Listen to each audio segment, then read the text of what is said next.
Bueno, muchas gracias por su presencia. Vamos a dar inicio a la presentación del libro Las tecnologías biométricas en la migración latinoamericana, en el caso de Chile, Colombia y México. El doctor Mauro Pérez va a hacer la presentación, entonces le cedo la palabra.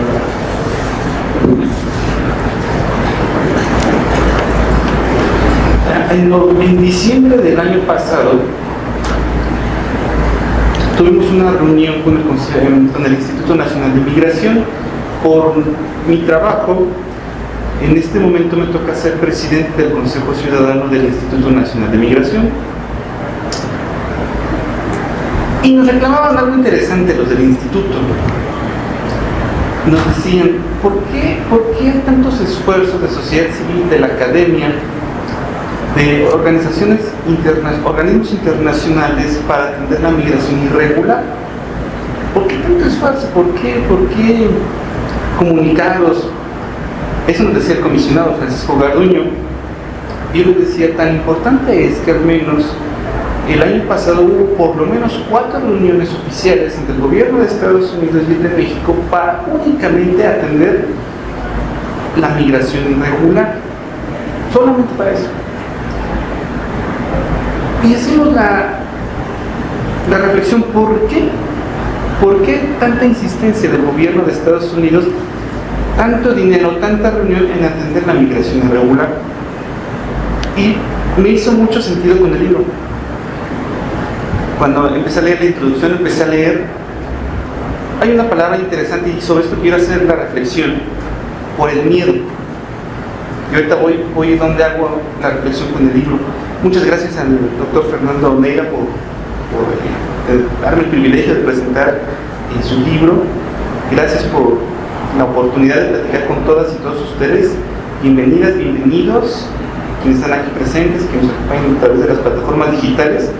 Y bueno, quiero preparar un pequeño texto, también me va a servir como reseña para publicarlo por ahí, sobre este texto que desde mi punto de vista reflexiona sobre cuatro elementos o conceptos bastante complejos de abordar: datos personales, datos biométricos, migración y derechos humanos. En este libro es lo que vamos a encontrar estas reflexiones sobre estos 4 conceptos, además relacionados en 3 países distintos: Chile, Colombia y México. Y lo recomiendo ampliamente, y por eso acepté también la invitación de Fernando, sabiendo que su trabajo es bastante profundo, técnico, completo y sobre todo muy interesante. Hay 4 capítulos en este libro. El primero sobre la gestión y gobernanza de la migración, el segundo sobre la biometría, protección de datos y las leyes, el tercero sobre técnicas biométricas en Chile, México y Colombia, y finalmente sobre datos personales y derechos humanos. En el Consejo Ciudadano del Instituto Nacional de Migración siempre ha sido un tema la discusión sobre los datos biométricos, sobre la protección de datos personales y sobre los derechos humanos. ¿Por qué? Yo creo, parto de supuesto, de verdad, parto de supuesto que la militarización, el uso de datos biométricos, tienen como impulso, como fundamento, el miedo. El miedo hacia lo desconocido, el miedo a lo que no es identificable. La biometría o el uso de datos biométricos ha sido una de las herramientas que el poder militar y tecnológico ha usado en los países para externalizar sus fronteras. ¿Qué queremos decir con esto? El control de las fronteras ya no es en el territorio. El control de las fronteras ya es en terceros y cuartos países. Estados Unidos, su poder militar y tecnológico, ha colocado fronteras virtuales, cibernéticas, invisibles, pero más letales y discriminatorias, porque el control de las fronteras, al final del día, es el control sobre los pobres. Los datos biométricos, los datos personales, la externalización de las fronteras es el control sobre los más pobres, sobre las personas migrantes. El lector o lectora podrá acercarse a este libro en un esquema bien desarrollado. Y quiero resaltar este punto. Es un esquema jurídico y político de las tecnologías biométricas, y aquí me da mucho orgullo porque es desde un buen estudio jurista desde una persona que se acerca a las leyes con la formación que tiene Fernando, y de verdad lo felicito por este trabajo. Y en esto coincido, cito un párrafo que creo que vale la pena. El discurso más fuerte que comenzó a difundirse es el de perseguir los flujos migratorios como irregulares. Comenzó a determinar un lenguaje sustentado en la necesidad de medidas de control. ¿Por qué necesitamos datos biométricos y datos personales? Para controlar, para identificar, pero para controlar e identificar a los más pobres. Pareciera que de antemano tenemos el prejuicio de que la migración es irregular por regla general, y solo por excepción es una migración regular. Por lo tanto, los esfuerzos de los estados deben centrarse en hacer lo irregular regular, lo desconocido conocido, individualizar la amalgama de rostros, homologar las divergencias de idiomas y detener la libertad de las personas. ¿Por qué controlamos cada vez más las fronteras? ¿Por qué tenemos que entregar a un sistema o ente público lo más íntimo que nos pertenece, que es la información corporal? Lo más íntimo que tenemos son las huellas digitales, es el iris, es nuestro rostro. ¿Por qué tenemos que entregar esto a un sistema amorfo que no conocemos ni siquiera quién es el dueño? ¿No acaso las tecnologías biométricas buscan eso? Datos corporales que nos hacen identificables. Y esta es la discusión que ustedes como lectoras y lectores van a poder encontrar aquí. Acercarse a la discusión sobre datos biométricos, datos personales desde el punto de vista jurídico, político y sociológico. Para responder a estas preguntas que acabo de plantear, Elías Canetti, siguiendo el pensamiento de Hobbes, señala que es el miedo. Queremos controlar por miedo, nos agrupamos por miedo, hacemos comunidad por miedo. El Estado es la expresión del temor comunitario. El miedo es el principal motor de la política migratoria en México. Y esto le decía al Instituto Nacional de Migración. Por eso les decía que me hacía mucho sentido el libro y las discusiones que tuvimos el año pasado con migración. ¿Por qué es el miedo? La política migratoria, el motor de la política migratoria, al menos en México, es el miedo. Dejemos por un momento los asuntos de seguridad nacional, la militarización que ha caracterizado la gestión migratoria no solo de México, también de muchos otros países de Latinoamérica y del mundo en general. El miedo es la base de la política migratoria. Tal y como lo podemos encontrar en el libro del doctor Fernando, por lo menos en México, Colombia y Chile, los gobiernos han encontrado en la biometría la herramienta biopolítica para el control de los flujos migratorios e irregulares, o por mencionarlo en otras palabras, para materializar el miedo.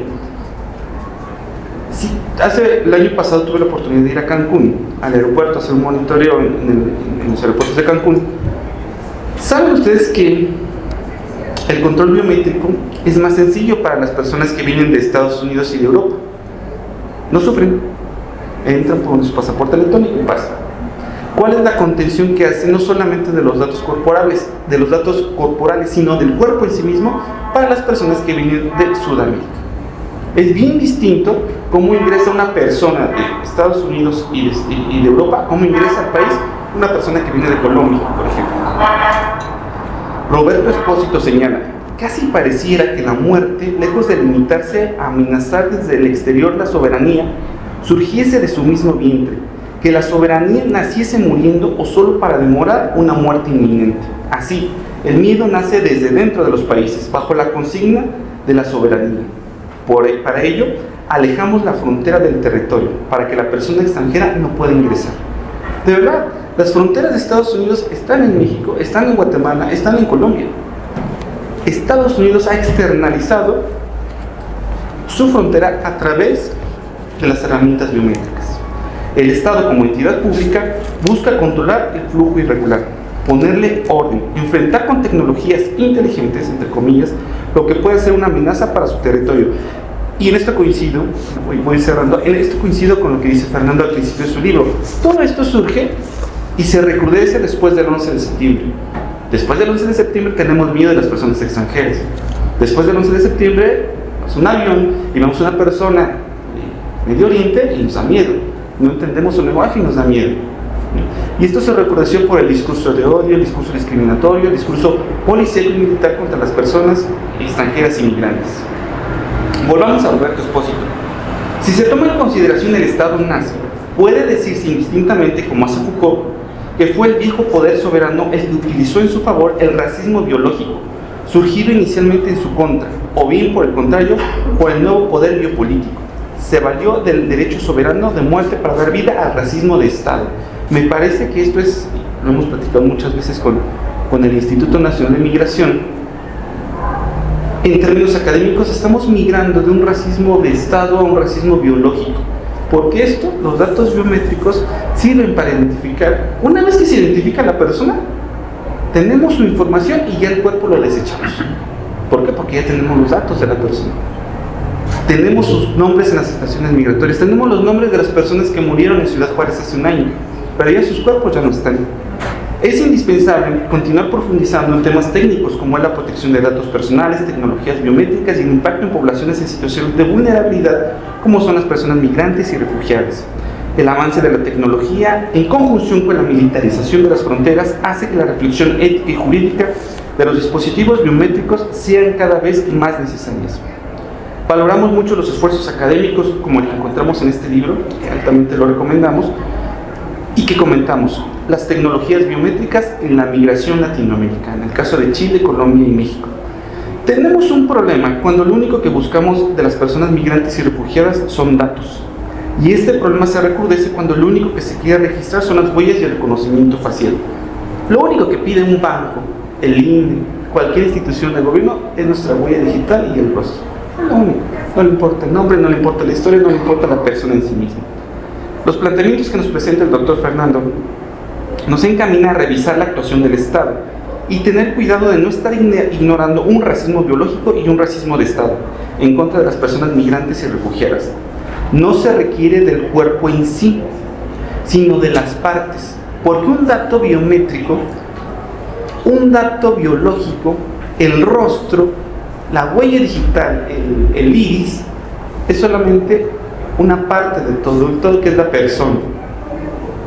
No necesita nada más el Instituto Nacional de Migración para detectarnos. Es lo único que necesita. Una huella digital, el iris, el rostro, y nos hacen identificables. A nivel operativo hay un problema, por ejemplo, con las alertas migratorias. Nadie sabe que tiene una alerta migratoria hasta que está en el aeropuerto. ¿Qué se necesita para darnos cuenta? Nada más un rostro, que nos identifique en una cámara, una huella digital y listo.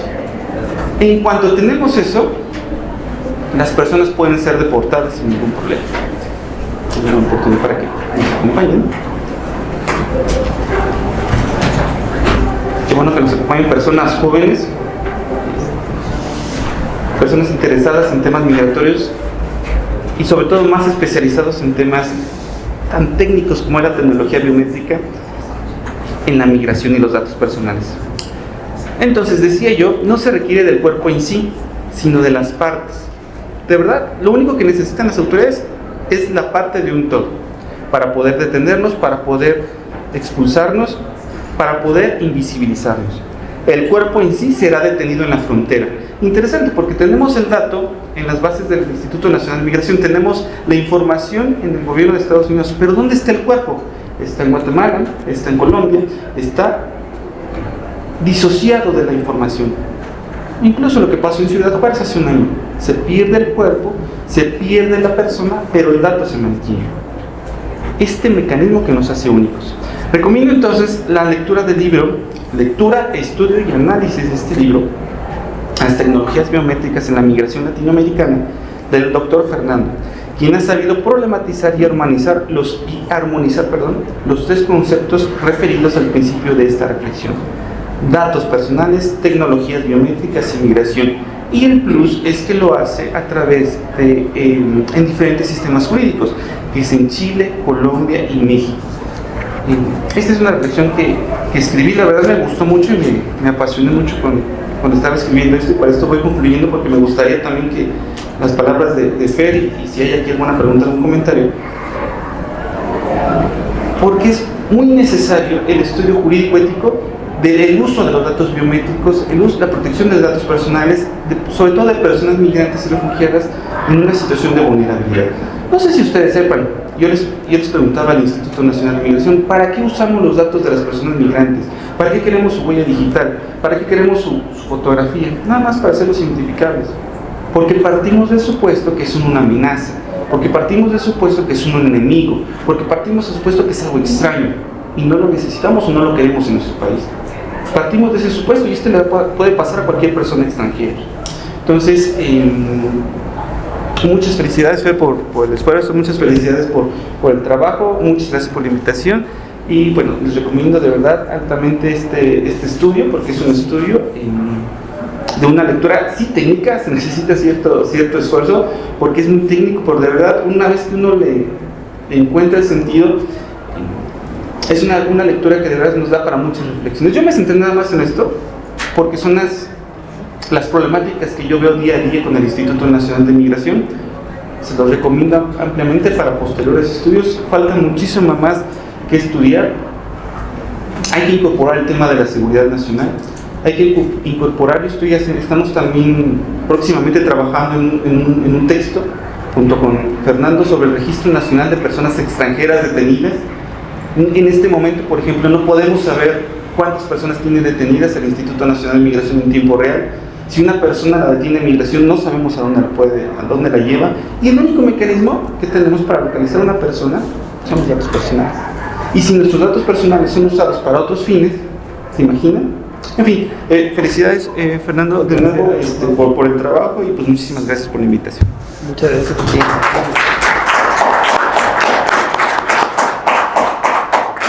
Bueno, muchas gracias al doctor Mauro Pérez por sus amables palabras con esta investigación, con este libro. Sí, rápidamente señalar que este libro nace de una preocupación a la que me enfrenté hace algún tiempo en una reunión internacional sobre sistemas de seguridad, y en donde desde ese entonces ya comenzaba a pensarse cómo hacer para controlar migrantes, ¿no? Hoy en día la tecnología lo cubre todo y no tendría por qué no cubrir la migración. Entonces, a partir de esa experiencia me llamó mucho la atención tratar de entender cómo estaba funcionando este fenómeno en América Latina, porque cuando comencé a revisar la literatura, algo muy interesante con este tema es que no había nada escrito, digamos, como investigación para América Latina, ¿no? El tema de la biometría, la migración, derechos humanos, tenía algunos documentos como artículos de carácter descriptivos, pero no había una investigación a fondo sobre qué implicaciones tenía estudiar la biometría, estudiar el tema de protección de datos, el tema de los derechos humanos. Entonces, ese fue como el primer gran estímulo para emprender la tarea de hacer este libro, ¿no? Y por eso la primera parte la trabajo desde la parte conceptual, porque bueno, uno hablar de biometría es algo muy técnico, hablar de tema de protección de datos también es algo técnico, y hablar de derechos humanos, aunque no es tan técnico, sí requiere un lenguaje que debe entenderse, ¿no? Sobre todo que tiene que ver con toda esa parte normativa. Y lo que hice fue tratar de dilucidar de dónde nace el tema de la protección de datos, desde dónde nace el tema de la seguridad y los temas biométricos, ¿no? Y lo que me encuentro es que eso comienza desde el momento en que se comienza a hablar de gestión, de gobernanza, de gobernabilidad. Esas son expresiones que ustedes escuchan hablar siempre que les tocan el tema de la migración: gestión migratoria, gobernanza migratoria, gobernabilidad migratoria, y pareciera que eso es un lenguaje claro para todo el mundo, pero no lo es más para estos actores técnicos que tienen claro qué es gestión, qué es gobernanza y qué es gobernabilidad. Para nosotros no. Entonces un poco lo que hace este libro en un primer momento es tratar de mostrar diferencias. No es lo mismo gestionar migración, porque digamos que mucho de la gestión migratoria, que nació como un mecanismo de incidencia en temas migratorios, se volvió un mecanismo más de carácter empírico. Es ese mecanismo explícito de controlar fronteras, ¿sí? Luego comenzó a aparecer el concepto de gobernanza, y también estaba aludido al hecho de ese manejo político de la migración. Resulta que la gobernanza hoy en día opera más como esa relación de actores públicos y privados en función del control de la migración. Entonces es diferente.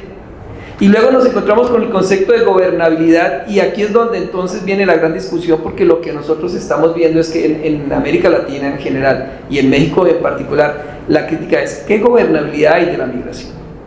¿Desde dónde opera la gobernabilidad? ¿Desde qué principios ideológicos, políticos, ¿sí?, sociales Y entonces eso es lo que estamos cuestionando hoy en día, ¿no? Esa manera de entender cómo controlar en términos gubernamentales la migración, en términos de política, ¿no? Y sobre todo en términos de esos discursos internacionales. Recordemos que lo que opera hoy en día como gobernabilidad de la migración tiene que ver con ese famoso acuerdo del Pacto Mundial de las Migraciones, ¿no? Que tiene como principio la migración regular, ordenada y segura.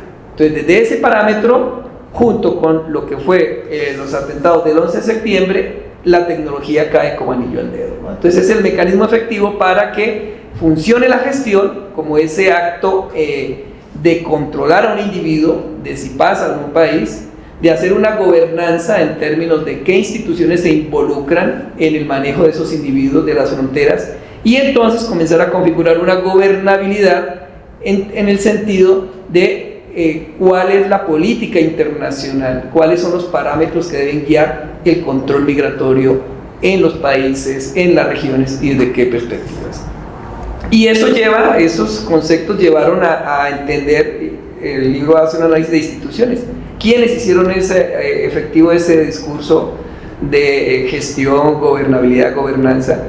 Entonces encontramos a instituciones hoy en día muy preponderantes como es la OIM, la Organización Internacional de las Migraciones. La vemos en todo lado que tenga que ver con migraciones en todos los países, y resulta que es precisamente la OIM la que en estos momentos está canalizando lo que se llama el Programa Europeo de Gestión Fronteriza. Este es un programa que se llama el Eurofront. Eso surgió hace ya más de una década en Europa, y resulta que ellos han diseñado mecanismos técnicos, mecanismos tecnológicos y mecanismos pragmáticos para todo lo que tiene que ver el control de las fronteras. Recuerden que en Europa tenemos todo el conflicto sirio, hemos tenido todo el problema turco, tenemos todo el problema africano. Entonces ellos lo que hicieron fue crear mecanismos de seguridad de alta tecnología a partir de procesos de control con una mirada política, con una mirada social, con una mirada en ocasiones sobre derechos humanos, en otras no tanto, pero ellos son los que en este momento lideran la gestión migratoria a nivel mundial, ¿no? Y en particular este programa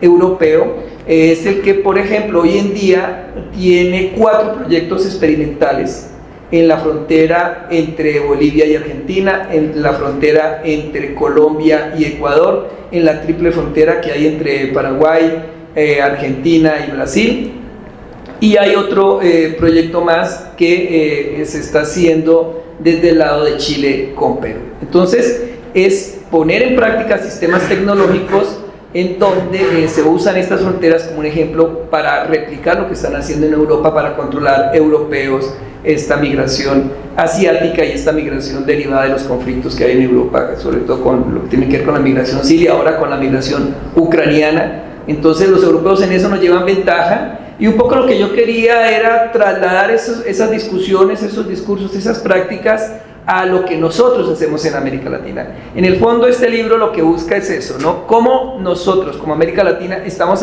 empezando a hacer algo que los europeos llevan haciendo mucho tiempo, y en esa diferencia de lo que ellos hacen con lo que nosotros estamos empezando a hacer, ver qué tan cercanos o qué tan lejanos estamos de ellos. Por eso en el aparato, en el capítulo de las leyes, como lo refería Mauro, ahí lo que hago yo es reconstruir un poco qué leyes tenemos nosotros en materia de protección de datos, teniendo como principio el tema biométrico. Porque una cosa es las leyes sobre protección de datos, en lo cual hay una vieja data, hay una legislación amplia, con la Constitución prácticamente, pero lo que es novedoso es cómo se comienza a incorporar la categoría de biometría en esa protección de datos. Entonces eso es lo novedoso, y es lo que yo trato de hacer con ese capítulo. Cómo rescatar esa literatura que hay de cómo se ha empezado a abordar el tema normativo en función de la biometría y la protección de datos.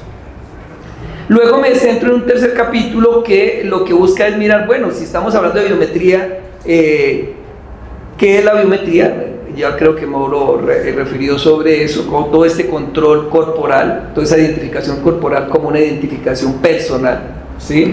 Y la idea era mirar, bueno, ¿y eso cómo está funcionando en América Latina, en especial en estos países? Y eso está funcionando en particular de 3 modos. Uno, a partir de lo que son documentos. Hoy en día cualquier país, y en particular estos tres, se han centrado mucho en meterle más tecnología a sus documentos de identificación, especialmente los pasaportes. Por ejemplo, aquí en México, si vamos a sacar un pasaporte, hoy en día ya ese pasaporte tiene un chip. Ese chip es el que ahora, por ejemplo, que antes no pasaba, nos va a permitir entrar por el aeropuerto ya a través de este sistema biométrico. Para los pasaportes que todavía no han vencido, todavía no podemos usar ese sistema, pero es algo que se está usando. Entonces, el primero es el tema de identificación a partir de los pasaportes con los chips, que son mecanismos altamente tecnificados de control. Con esos chips, un funcionario de un aeropuerto puede tener claramente usted dónde ha estado. Eso es como lo que hace el SAT con nuestra tarjeta de crédito. El SAT sabe usted cuánto gastó, qué compró. Lo mismo son los chips. Miren las dimensiones de lo que estamos hablando. O sea, un dispositivo minúsculo insertado en un pasaporte, sabe usted dónde ha viajado, cuánto tiempo ha estado y sirve como un mecanismo de control. Entonces, a ese nivel de tecnología es que estamos llegando, y de eso se trata con la preocupación de este texto. Está el tema de la infraestructura, y entonces hoy en día tenemos en América Latina puertas biométricas. Entonces, si usted viaja a las principales ciudades de América Latina, ya existen puertas biométricas. Entonces, algunas especialmente están diseñadas para nacionales. Todavía no está en pocos aeropuertos, especialmente eso opera más en Europa, en Estados Unidos, en Canadá. Sí está adaptado para los extranjeros. En América Latina apenas estamos empezando con los nacionales.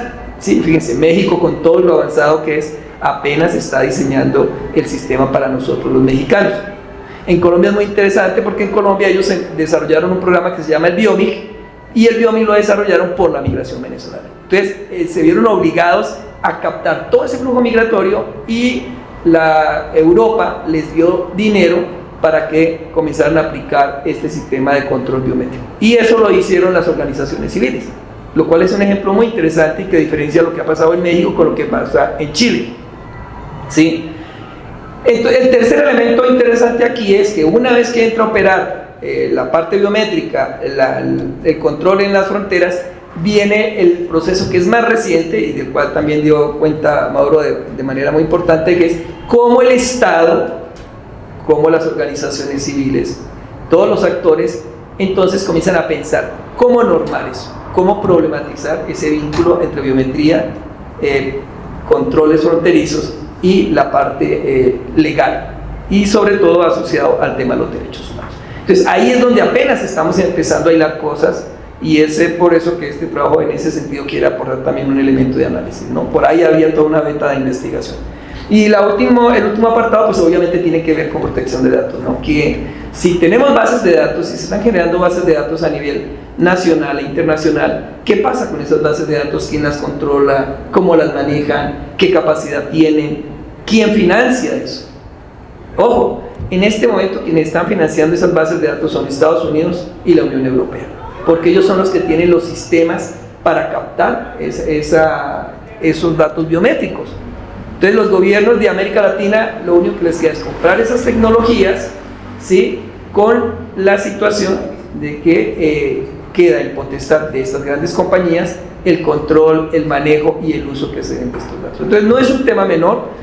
Un poco el interés de este libro era hacer un llamado de atención a que tenemos que tener cuidado con lo que esto puede implicar a futuro, porque no sabemos qué pueda pasar en este manejo de los datos. Hoy en día ese es un tema muy delicado. Miren lo que acaba de pasar hace unos días con una periodista que el presidente se puso a mostrar su celular, ¿no? ¿Cómo generó casi un problema internacional? ¿Por qué? Porque el tema de los datos se ha vuelto muy sensible. Entonces somos una sociedad sensible a los datos, y eso está bien, pero tenemos que ser también sensibles a tratar de mirar más allá de cómo los gobiernos van a usar esa información, para qué la van a usar, y sobre todo en temas de control migratorio. ¿Por qué? Porque, como bien decía Mauro, hoy en día la migración lo que busca es controlar a los más pobres, a la gente menos pobre. Quien tiene lana, quien tiene modos, simplemente obtiene una visa fácilmente, se va a trabajar, monta una empresa. El problema del control migratorio es que se está ejecutando para estas personas de menos recursos. Miren el CBP One, todo lo que está generado esa implementación para la solicitud de refugio en los Estados Unidos. Ya ahí se montó todo un negocio en algunas partes de la frontera con ese famoso Civil de Iguana, han estafado gente, pero aquí tenemos una situación muy delicada, y es que el migrante accede a dar sus datos, accede a meterse en estos procesos de tecnología porque lo que él busca es llegar allá. Entonces, en esa indefensión, como bien señala Mauro, entonces le estamos agregando una mayor vulnerabilidad al migrante. De alguna manera la tecnología hace más vulnerable al migrante, porque antes por lo menos era un diálogo con un funcionario, ahora dialoga con una máquina, la cual muchas veces no le puede dar respuesta y a la cual está entregando información que él no sabe a dónde va. Entonces, sí quiero hacer un llamado de por qué es preocupante esto, y es un poco el interés de este texto, aportar en una discusión que apenas empieza en América Latina y que nos va a demandar mucho trabajo a organizaciones civiles, a la academia, a los gobiernos, y más ahorita que se viene un fenómeno muy complejo, si llega a ganar la presidencia de Donald Trump, en donde todo este tema de la migración irregular se va a volver más complejo, los mecanismos de control, de deportación van a ser más fuertes, pero sobre todo los mecanismos de datación de información se van a acrecentar, ¿no? Porque ese ya se ha encontrado que es el mecanismo bajo el cual le pueden decir a que, mire, yo usted lo capté, usted tenía que entrar para pedir refugio por esta frontera y usted entró por esta otra. Al entrar por esa frontera y yo lo tengo aquí registrado, usted ya tiene derecho a pedir refugio en los Estados Unidos. De ese nivel estamos hablando de la información, ¿no? Entonces, como bien decía Mauro, esa externalización de la frontera a cualquier lugar del mundo hace que la migración ahora pueda ser controlada desde cualquier lugar del mundo gracias a la tecnología. Bueno, la invitación a leer el libro es un texto que sirve de referencia para todo público y especialmente marca derroteros de investigación a futuro. Muchas gracias, Mauro, por tu amable lectura, por aceptar la invitación. Muchas gracias a ustedes por su presencia, y bueno, si tienen alguna pregunta, comentario, son bienvenidos.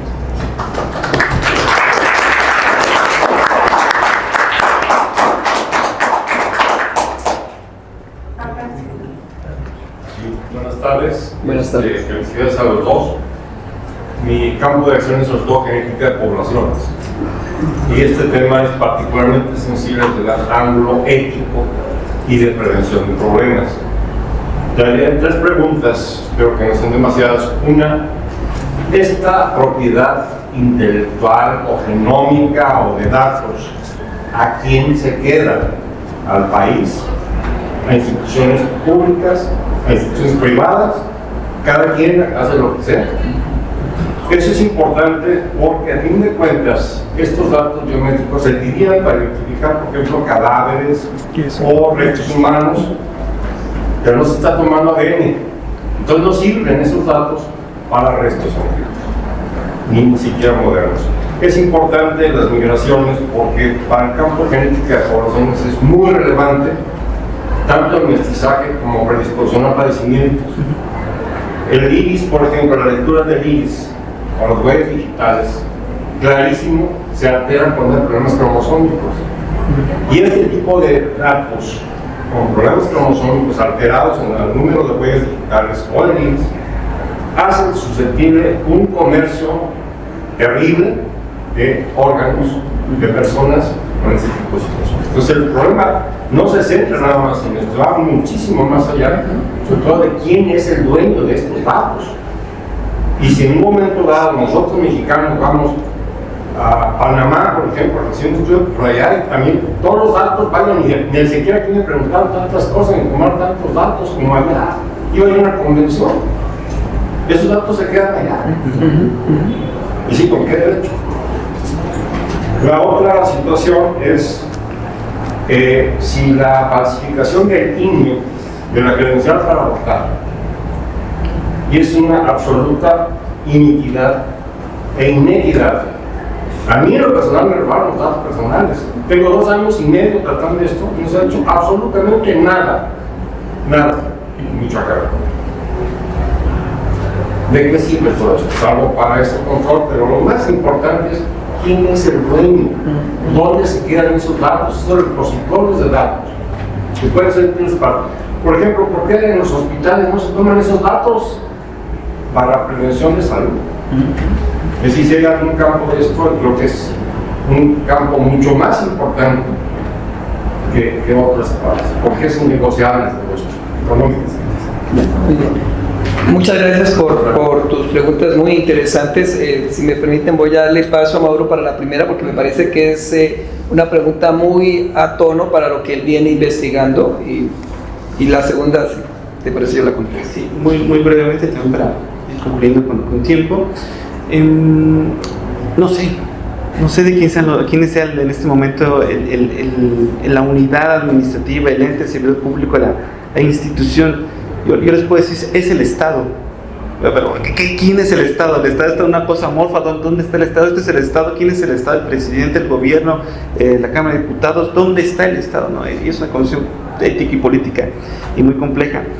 Esa pregunta nosotros se la hicimos al instituto porque ellos recientemente, hace un año, firmaron un convenio con la Comisión Nacional de Búsqueda, precisamente para localizar a personas migrantes. Interesante que ya son 10, 12 años, 12 años de la masacre de San Fernando y de Cadereyta, en Tamaulipas. ¿No? Si sepan, hasta la fecha todavía hay cuerpos que no son identificables todavía. No sabemos de quién son, a qué familias pertenecen.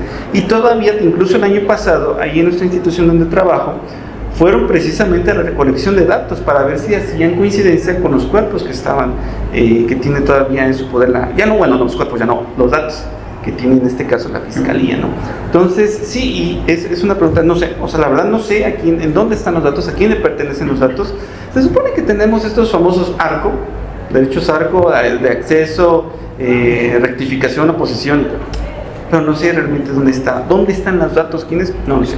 Segundo, sí es necesario esto porque nosotros insistimos en tener este Registro Nacional de Personas Extranjeras para combatir la desaparición forzada.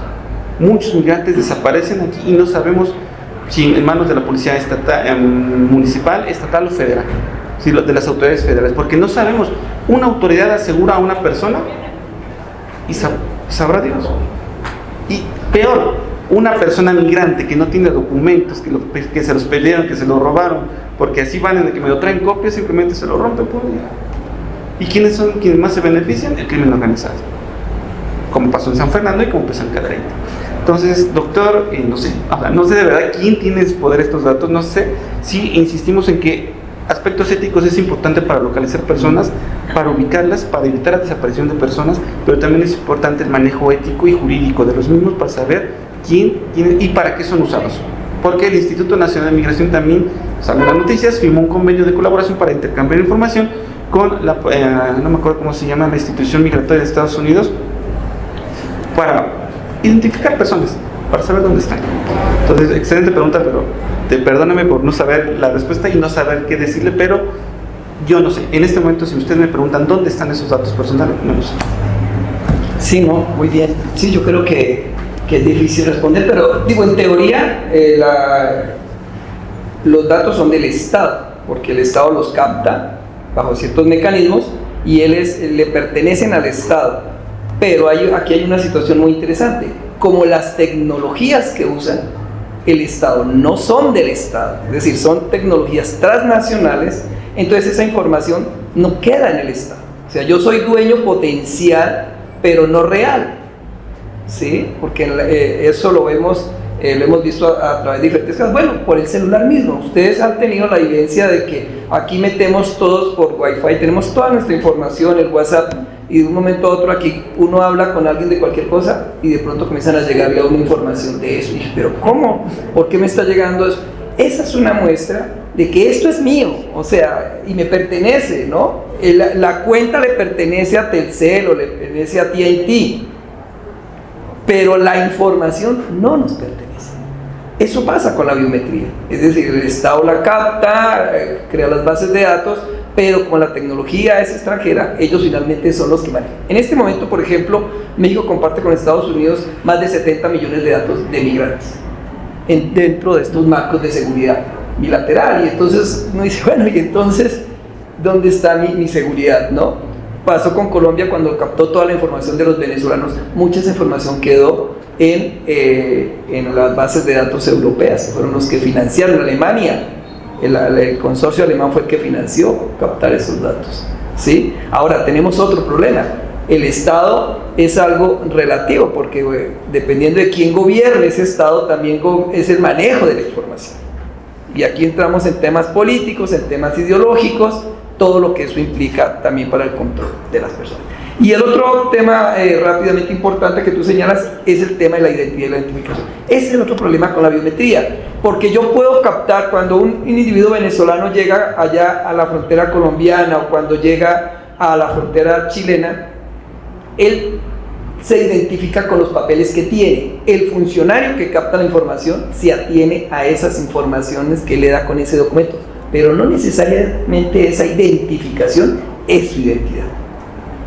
Entonces aquí tenemos un problema muy delicado, hasta dónde la identificación es la identidad de las personas. Lo mismo pasa con la información biométrica, ¿no? Puede que refleje la identidad de un individuo, pero no necesariamente su identificación, ¿no? Ahí hay toda una discusión sobre ese mecanismo de identificación a partir de temas biométricos, ¿no? Sobre todo en la captación, porque lo que se ha encontrado es que también muchos funcionarios en diferentes países venden esa información. A ver, usted necesita tener una identidad, yo tengo aquí unos datos de alguien, le genero un documento donde usted, que no sé quién es, ahora es esta persona. Ahora usted tiene una identidad que no necesariamente es la de su identidad. Bueno, tiene una identificación que no necesariamente es su identidad. Entonces, fíjense en el problema ético, el problema de derechos humanos que hay ahí en todo esto, ¿no? Muchas gracias por la pregunta. Ahorita que decían acerca de lo que pasó aquí con el López Obrador y la reportera, ¿no? O sea, ahí sacó un término nuevo, no se llama boxing o algo así, de que es un abuso de poder presentar datos de una persona privados, porque lo que dijo no es lo que a mí me parece. Y desgraciadamente eso, ahorita con eso de que no sabemos de dónde van a parar esos datos, puede caer en manos o en manos de políticos que pudieran llegar a ser dictadores y usarlo de manipulación y represión para la población. ¿Cómo podríamos defendernos ante algo así? Se hace como algo muy serio.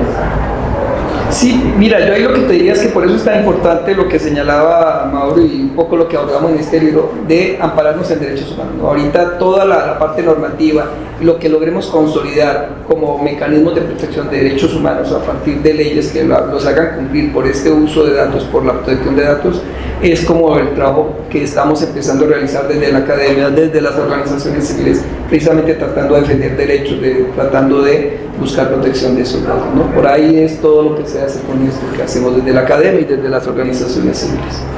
Bueno, listo.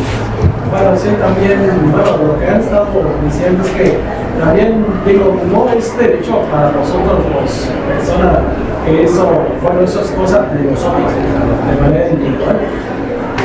Incluso de que si quieren o no identificar un cuerpo, también se han o no extraído alguna muestra de sangre o de ADN para tratar de identificarlo.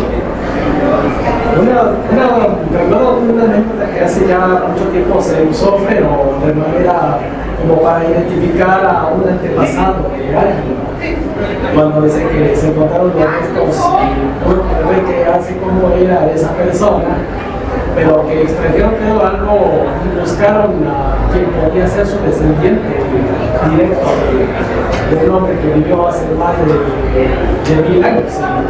Y al parecer en Europa sí encontraron a esa persona, a su descendiente directo. Y es que, como dice que se pierde todo eso por el paso del tiempo y las generaciones, pues no sé si muchos quieran saber de dónde son los orígenes, de dónde son originarios. ¿Quién pudo haber sido el antepasado? Sí, ese es como el uso bueno de la tecnología, ¿no? Que es identificar a personas, un poco lo que señalaba Mauro, ¿no? Si logramos que esas bases de datos sirvan para luego identificar personas que mueren o que son asesinadas o desaparecidas, ahí hay un buen uso, ¿no? De todas maneras, esa es una parte todavía compleja por el tema de registrar, de seguimiento. Sí, es un tema que apenas está empezando a discutirse, ¿no? Pero bueno, ahí hay todo el camino. Bueno, perdón por la interrupción, pero ya nos tenemos que ir. Muchas gracias a ustedes por su presencia.